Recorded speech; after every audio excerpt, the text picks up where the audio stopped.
আমার একটি নতুন ব্লগে আপনাদেরকে স্বাগত জানাই। এই যে সুটকেস নিয়ে উঠে পড়ছি। এবার এর মধ্যে কি আছে আপনাদেরকে দেখাবো। এই যে শাড়িগুলো নিয়ে এলাম রোদে দেব বলে। পুজো চলে এসেছে, একটু রোদে দিই শাড়িগুলো। বছরে তো একবার এগুলো রোদে দিতেই হয়, না হলে পোকা ধরে যায়। চলুন আবার নিচে যাই। আরও একটি টলি ভর্তি শাড়ি আছে। এই যে ছেলে আমাকে একটু সাহায্য করে দিচ্ছে, নিয়ে এসে রেখে দিল। এটা আমার বিয়ের বেনারসি। এটা দেখলে আমার পুরনো অনেক কিছু কথা মনে পড়ে যাচ্ছে। এখন অনেক কিছু স্মৃতি জড়িয়ে আছে এর সঙ্গে। সুন্দর বেনারসিটা। এটা একটা আমার মায়ের শাড়ি, অনেক পুরনো শাড়ি, বহু বছর আগের শাড়ি। এটা আমার কাছে রাখা আছে।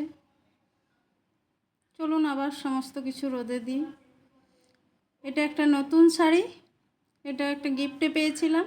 এখনও ব্লাউজটা করাও হয় না, তাই একটু রোদে দিয়ে দিলাম। ব্লাউজটাও করতে দিয়ে দেবো। যাক, এবারে সব রোদে দেওয়া আমার শেষ হয়ে গেল। পার্সেলটা এসছে। আরে যে বাজার পাঠিয়েছে তারপর এতবার সিঁড়ি ওঠানামা করে করেই। এই যে কিছু ফটো ফ্রেম অর্ডার দিয়েছিলাম অ্যামাজন থেকে।